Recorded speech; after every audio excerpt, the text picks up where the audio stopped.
What's up, people lovers? T90's Titan League $20,000 tournament with a spot for Red Bull Vololo for Jordan still to grab. He's playing against TaToH in a best of 5 round of 12. This is the map draft, Civ draft, and we are just jumping into game number 1. It will be played on Fortified Clearing. Basically an arena clone where we can fight on the outside, 9 relics in total. TaToH is starting off with humans and Jordan is playing against Mayans. Mayans is a civilization that we typically don't see on arena maps anymore, and I'm a bit surprised that we saw it here. How did I pick the set? Well, I actually asked on Twitter what set people wanted to have cast in the 15-minute format, and Jordan vs TaToH won. We typically see the 2TC opening, and Jordan was going barracks, tried to get some control relics there as well, and added town centers, but TaToH's economy obviously way better. He had way more resources, had the earlier im timing, got the center map control, and went on to kip checks, while Jordan built defensive castles and went for plumed archers himself. TaToH lots and lots of map control, moved on forward, and it became a really passive game. As you can see, 35 minutes, KD is 12-8, relic count 5-4 for TaToH, and now we're getting all the upgrades in. Hazard tech is coming together with kip check here for TaToH, while Jordan plays plumed archers exclusively, now techs into some halberdiers. And then we saw the first big engagement, 38 minutes, so really passive game in that regard. And we see that kip checks and plumed archers are trading off reasonably equal, but TaToH also has some control at the bottom with the extra gold, is continuing to spam in, and Jordan, well, slightly better KD, and that even with more cost efficiency, so good on that end. But we also see the power of the mobility of humans here, and Jordan, who is now pushing in the center, pushing the traps back, is losing traps at the bottom simply because TaToH is so much more mobile, is trying to get some more map control. And then he started to really punish Jordan. Ram attack at the bottom, ram attack is coming in for that castle, ram attack after that is taking out that castle. Meanwhile, through the center, Jordan is getting some control here. TaToH needs to make sure that he is not dropping there, but he did that pretty nicely. Jordan didn't really know how to answer this, and Mayans, I think a really questionable pick, could not convert it into the W. TaToH could tech into the dream composition. Elite kip check, siege onager, and Paladin now on the field as well. Jordan resigned before he could see them, and TaToH takes a pretty smooth game 1, I would think. Mayans, an early pick, but a questionable one for arena kind of maps. Jumping into game 2, Jordan's home map with his first pick, Gojaros against TaToH's Mongols here on ravines, and we see an interesting opening. TaToH actually went straight fast castle into Mangoda. As you can see, no army. Jordan read that quite nicely. Only 1 scout and then full walls behind this. Now the skirm defense. Nice trap here at the bottom against the scout. Some respects paid after that one. Nerd. And then we have Mangoda kind of dominating the field. Skirms a bit misplaced, and the early KD is actually 10-0 for TaToH, who is now going for a forward siege workshop and is pressuring this front area here. But Jordan actually manages to get some reasonable elite skirm and elephant archer numbers out to push those Mangodais back. Mangonels are going down as well, and Jordan has the better economy behind this. As you can see, 17-2 KD, way better there for TaToH, but obviously getting to that castle cost him quite some economy, while Jordan was sitting on 3 TCs for a very long time. Then we go into a reasonably stable game where TaToH is trying to go for some raids. Jordan already on the way, or like already Imperial Age, is taking heavy camel, is going frontier guards. Opened up with elite Shavramsha riders, went for quite some raids, was annoying as you can see with the KD there. But TaToH dealt with that and is now fully walling up, goes to his ideal army composition, mass elite Mangu Dai. And we see how they are doing, because they're doing mixed. They're really good against the traps, able to snipe those. Pikemen now at the front. But once the camels and the Shramsha riders can close down the distance, TaToH needs to reposition himself. Obviously the castle behind this one is helping. And Jordan feels like, okay, this army composition is not the one that is winning me the game here. And he is taking into chakram throwers, and chakram throwers are way better than what I thought. Look at that splash damage. TaToH is moving in. He's not really looking. Is he completely getting cracked? Everything is dying here, and TaToH is losing his big mango dye mass here and drops down below 30 mango dye in a spot where it felt like he had full control.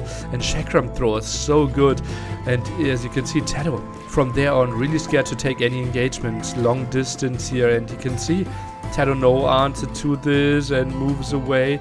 Jordan found the crazy unit that is so good against elite Mangudai here that are always so stacked up. And now even with Hussars in the front, we see no chance for Jordan's army. Chakram throwers, a crazy unit. Jordan with his crazy pick, and he simply played the civilization to perfection. Walled off, boomed away. TaToH couldn't really punish, and you can see Mangudai's not finding the answer. Jordan takes his home map, kills the Onager there, and is happy to equal out the set. Chakram throwers, a crazy unit, and Jordan with a very solid play. Which brings us to TaToH's home map Arena, and he himself is playing Turks facing the Byzantines of Jordan. And the opening, a bit on the surprising side, we had full Spearman Monk opening by Jordan, while TaToH was playing Light Cav and Monastery himself. Also got Husbandry there, had the mobility, had a quite nice KD, and even trying to save his relics worked really well for him. Had the HP upgrade there, and as you can see, conversions on the side, and it was 4 relics for TaToH against only 1 of Jordan. Then we reached in. TaToH played lower economy 3TC against the 4TC of Jordan, got some aggression rolling there, went Hussar CA, not that many Hussar though, bombard cannons around, now some atonement conversions here, but obviously this was opened quite easily. Jordan then heavily went on to camels, trying to defend. Last armor upgrade was still missing. Relic 5 is even getting yoinked here. Bombard cannons shooting from distance will find some kills, but those camels and the cheap ones especially are just swarming in here. Some raid at the bottom, as you can see, KD absolutely brutal in favor there. I think it was like 46 to 8. But all those camels are now pushing back, close to 40 camels against 40 CA. We could not afford Seepa here yet. Bombard cannons are going down. Jordan is moving out to get some gold. And now it's fights back to back. We see some aggression here at the right hand side. Camel count absolutely crazy. And that castle is not going up, as we can see. Mass camels swarming here. Those camels are getting pushed back. Jordan microing away quite nicely, as we can see, tried to dodge those shots, and TaToH had some words for him.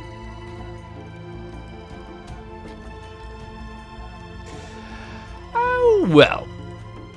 And yeah, this just continued for a very long time. Camel versus CA. Eventually Jordan ran out of gold though, because obviously only having 0 relics against the 5 of TaToH was not sustainable for him, but he switched into skirmishes, also doing quite some damage against the CA.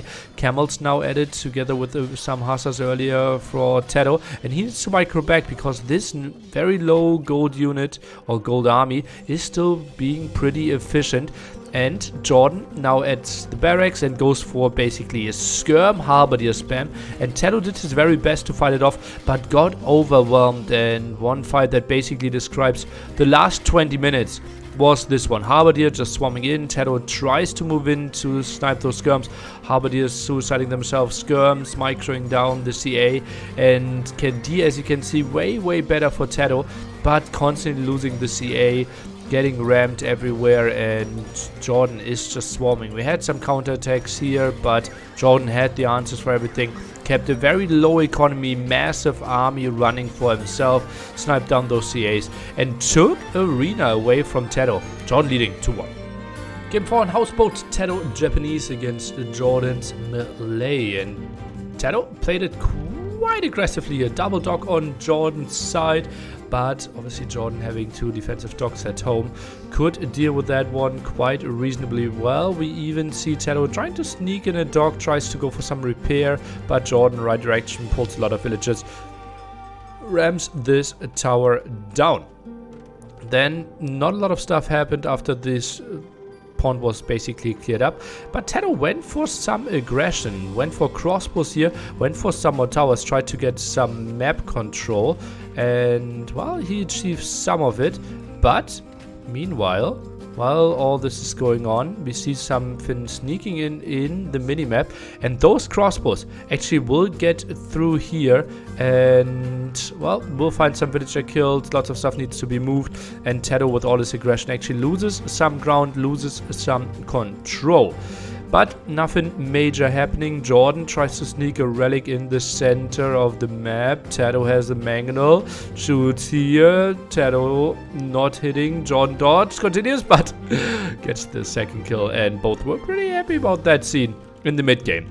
TaToH really likes his fish traps apparently. Jordan not that much. Maybe something that Melee wants to play a bit more of. Both players reaching Imperial Age roughly at the same time, 1 minute advantage. And TaToH mainly playing for map control. As you can see, guard towers everywhere, now goes for the bottom and kind of tries to put a stranglehold on Jordan, but population still pretty even, and both attacking into ranged units. Crossbow against skirm, the army composition that we see for a very, very long time, and both players playing basically pop 200 with massive armies of skirm, some arbalest. TaToH, though, with all his map control, is able to squeeze in some samurai here, can afford that due to all the extra gold. Relic wise, no one really high, as you can see.